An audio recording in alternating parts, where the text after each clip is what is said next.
هليلات ولا قميرات بهذه العجينه جامي راح تقدري تستغني عليها من وجاي. هذه العجينه لازم تجربيها، الهليلات والقميرات بهذه العجينه صدقيني يجوا يذوبوا في الفم، يجوا طريين، العجينه تجي هشه. واش نحكي لك، اليوم راح نديروا بعجينه واحده 3 انواع. راح نديروا هليلات بسكر غلاسي والحشو حيكون تمر، وراح نديروهم ببلوز ايفيلي ديكوراسيون وراح يكون الحشو تمر، وراح نديروهم اسيك بجوز الهند. نتبعوا الطريقه، وقبل ما تتبعي معايا الطريقه تشوفي بعينك العجينه شحال هشه وبنينه. كي نقول لك هشه وبهذه العجينه ماشي بالك اللي درتيها من قبل تشبه صابلي، ولا هذه العجينه سبيسيال، ننصحك تجربيها. نشوفوا طريقه التحضير. هذه العجينه ما شاء الله قطعت لي فوق 50 حبه، يعني حوالي 55 حبه 56 حبه، ولكن الحجم تاع حبه الحلوى يجي متوسط، ما يجيش صغير بزاف وما يجيش كبيره بزاف. كل ما تجي حبه الحلوى في الحجم المتوسط تجي هايله، يعني الواحد يقدر يكملها ياكلها قد. هنايا نروحوا نشوفوا المقادير ونبداو في طريقه التحضير. هنايا راح يكون عندي 3 كيلات تاع الفارينة، راح نزيد معاهم كيلة تاع السمن يكون دايب وبارد، وراح نزيد معاهم فانيليا، وراح نزيد معاهم كوب متوسط تاع السكر. على كل حال السكر يعني انا كوب بنشوفه مليح، اللي حبت تجيها شويه حلو تزيد له شويه. وعندي راح نزيد 2 حبات تاع البيض كاملين مع 1 صفار، وراح نطم بخليط تاع كيله بين الماء الزهر والماء، ما راحش نستعملوا كامل الكيله. نبداو في التحضير. هنايا جبت 3 كيلات تاع الفارينه تاعي، راح نزيد معاهم الكيله تاع السمن، نزيد معاهم الفانيليا، ونزيد معاهم الكوب تاع السكر. راح نبسس مليح هذاك الخليط، يعني بين الفارينه والسكر والفانيليا. ندخل مليح السمن في العجينه تاعي. من بعد باش نزيد حبتين تاع البيض كاملين مع حبه صفار البيض، ونزيد ونبدا نطم بالماء، خليط الكيلة الماء والماء الزهر. نشوفوا الطريقه مع بعض خطوه خطوه. صدقيني هذه العجينه بزاف هايله، ما راهيش راح تجيك ناشفه، ماهيش راح تجيك الكو تاعها ان بو سبيسيال. دابيتود انا الهليلات نحبهم بصح لاباط تاعهم بارفوا تجيني ناشفه، ولا بارفوا كاين وين جربت لاباط تاعهم تخرج لي كيما لاباط صابلي ولا تخرج لي. بصح ننصحك تجربي معايا هذه العجينه، جربي بكميه صغيره واعطيني رايك. فوالا هنايا نبسس كامل العجين تاعي قبل ما نبدا نطمو، نخلي هذاك السمن كامل يدخل في الفارينه تاعي.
هنايا اللي زدت الفانيليا وراح نزيد البيض. هنايا نطم بالصفار تاع بحبتين تاع البيض والصفار، نطم به كامل العجين. راح نشوف العجين تاعي بلي تشمخ لي ونطم لي، يعني 70 80% نطم معايا العجين. بعد ما نطم العجين تاعي بالبيض، هنايا راح نبدا نزيد نستعمل الماء الزهر المخلوط مع الماء. هنايا نبدا نحط غير بشويه ونشوف العجينه تاعي نقعد نطمها بالعقل بالعقل بالعقل. ما نخليش العجينه تاعي تكون ناشفه بزاف، واتونسيون تجريو العجينه، يعني غير بالعقل. نزيد قساس ملعقه ملعقتين ملعقه ملعقتين. انا هنايا خدت لي نص كوب تقريبا. بصح انتيا والفارينه اللي عندك لازم تاخذي حذرك تكوني طمي في العجين تاعك.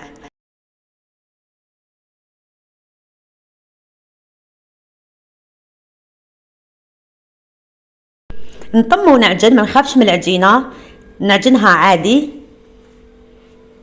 اخر شي راح نعطيها عجنه خفيفه هكا باش يعني عجنه تاع دقيقه هكا باش نتحصل على عجينه تكون ملسه، سطح املس.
اي فوالا العجينه اللي تحصلت عليها. شوفوا الطراوه تاعها. ناخذ بتي مورسو من العجينه تاعي، نشوف بلي العجينه تاعي راهي طريه لي مانيابل في يدي، نقدر نشكلها كيما نحب. هنايا نخلي العجينه تاعي ترتاح يعني نص ساعه، ونعاود نولي ليها باش نبدا نخدم بها. هنايا راح نوجد الحشو. عندي هنايا تمر، تخيلوا التمر يكون هايل، اللون تاعو بني، في غالب الاحيان يصدق يجي هايل، يجي يعني ما يتحرقش في لو فور. هنايا زدنا معاه تبلناه بالقرفه، وزدنا معاه مغرف تاع السمنه. هنا نخدمو مليح مليح مليح، يكون دافي ندفيه قبل. انا صراحه نديرو ديريكتومون في الميكرووند كالكو سكوند، نخرجوه ونعاود ونديرلوش نديرلو القرفه ونديرلو المغرف تاع السمن ونبدا نخدم به، يجيني طري هايل. هنايا نبدا ندير هذوك لي بودان صغار تاع الحشو، نوجدهم ونخليهم دو كوتي، نغطيهم ونخليهم دو كوتي.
هنايا راح نبدا نخدم الحبيبات تاع الحلوه تاعي. هنا راح نشكل دوائر صغيره متساويه، يعني عينك ميزانك، يعني تقدري تخدميهم متساويه عادي، ولا استعيني بالميزان اذا كنتي تعرفي بلي راح الحبه تاعك تجي وحده كبيره على وحده. بصح هذه العجينه يعني سهله باش تديري الحجم واحد على عينك، يعني ما ياثرش اذا زادت بجرام ولا ما ياثرش. يعني نخدم هذوما لي بولات تاوعي كامل، نوجدهم نحطهم دو كوتي باش نبدا التشكيل تاع الحلوه تاعنا.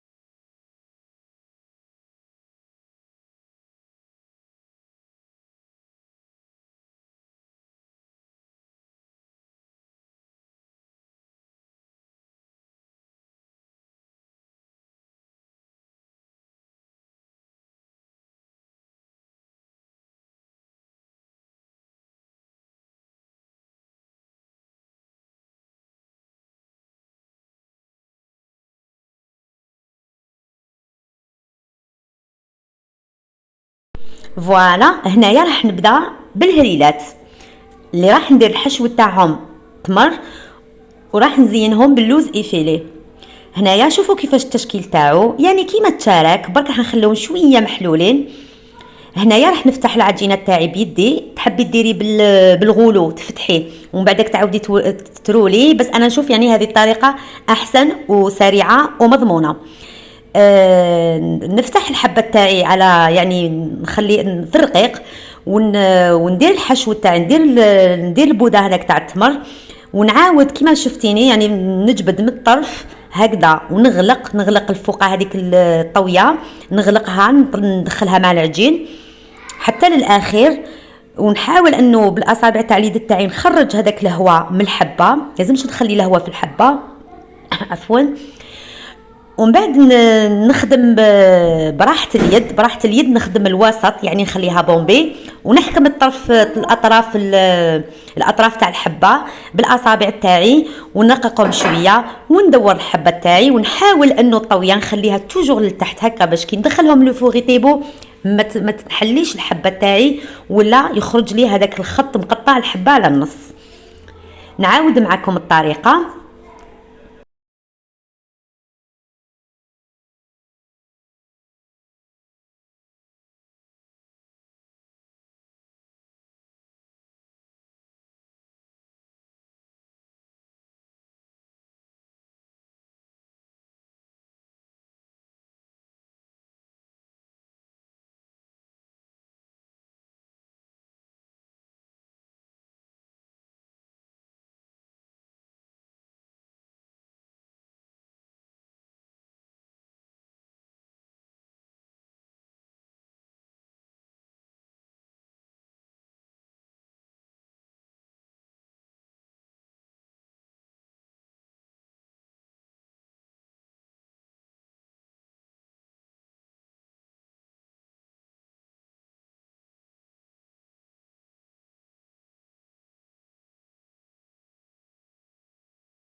هنايا راني نخدم وراني مخليه الحبات اللي خدمتهم في الهواء هكا باش يحكموا لا فورم تاعهم. هذا سر من الاسرار تاع التراك ولا تاع باش ما ينحلناش العجين تاعنا. وقبل ما ندخلوهم يطيبوا اكيد راح نجيبوا حاجه نبيكيو بها الحبات تاعنا باش يخرج لنا الهواء اللي باقي لداخل.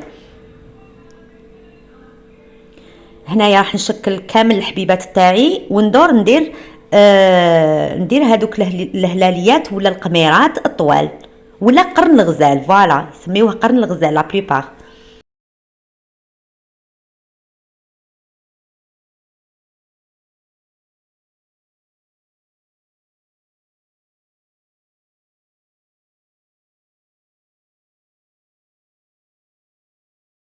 شوفوا هنايا في قرن الغزال نفس الطريقه نفتح الحبه تاعي.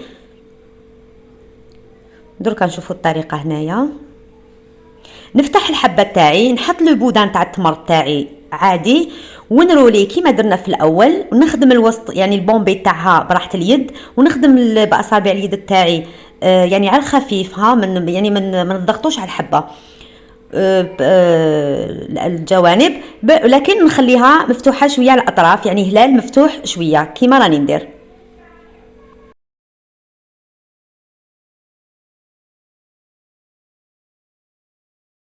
هادو راح نديروهم بالسكر غلاس.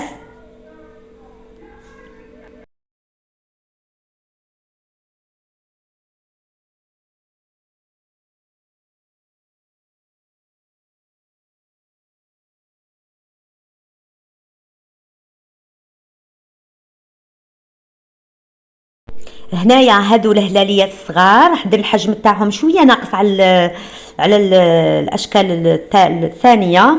راح شوفوا كيفاش راح نخدمهم هادو باسكو ما راحش ندير فيهم حتى حشو. هادو اللي راح نديروهم بجوز الهند. نحكم الحبه تاعي نحلها مليح ونبدا نرولي فيها ويدي على الخفيف يعني بالخفيف نخليها جوغ تجيني فيتي من الداخل ونكمل نخدمها بنفس الطريقه ونخليهم شويه مفتوحين. هادو راح نديروهم الطليه تاعهم بجوز الهند يعني نديروهم في صفار البيض ونرمدهم في جوز الهند.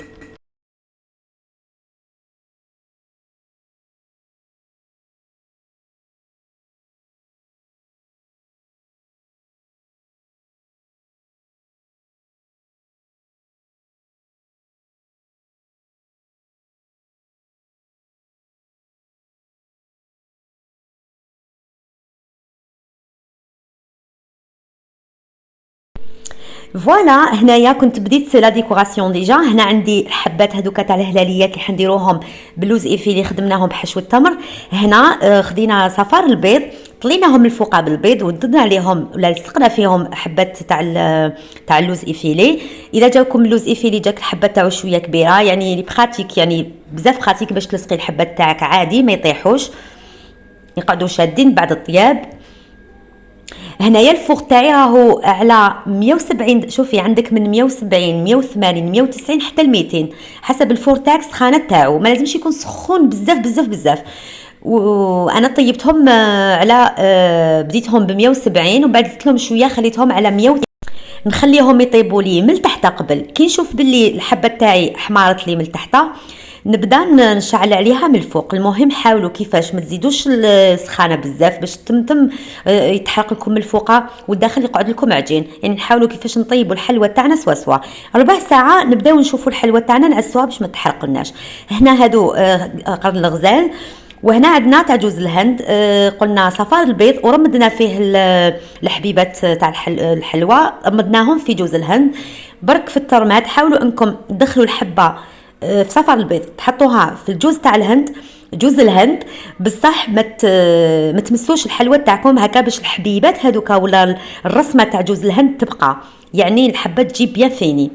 فوالا هنا بعد ما طابوا لي هنا طيبتهم لتحت. فوالا يعني ما لازمش تنحيوهم سخونين لازم تصبروا عليهم شويه يبردوا باش تبداو تنحيو. نقول لكم العجينه الي فورميدابل جاتني واحد الحلوى ما شاء الله. هنا التمر تاعي قعد لي طري والسر تاع باش يقعد لك التمر تاعك طري انه تعسيه، يعني ما تخليش الحبه تاعك تحمر بزاف هكا باش ما يتحرقلكش التمر تاعك. فوالا النتيجه النهائيه اللي تحصلت عليها هنايا. درنا بيان سور هذوك قرن الغزال درنا لهم طليه بسكر غلاس، هنايا رمدناهم في سكر غلاس. عندنا مزهر مع مغرفه تاع سكر غلاس، نحط الحبه تاعي في المزهر والسكر غلاس ونخليها تقطر ونحطها تترمد لي يعني الترماد تاعها ماشي تشارك، يعني حاجه خفيفه راح تكون الترماد تاعو خفيف. وهنايا هم ليكم قرن الغزال بجوز الهند كيفاش خرجوا لي. ما نحمرش وما نحرقش هذاك جوز الهند، نخلي اللون تاعو شباب غير ياخذ لي لا دوغور نطفي عليه. طيبوا توجور نطيب هذو الحلوه كامل، طيبتها من التحت ومن بعد كملت لها التحمر تاعها من الفوق. نتلاقاو في فيديو واحد اخر، مع السلامه.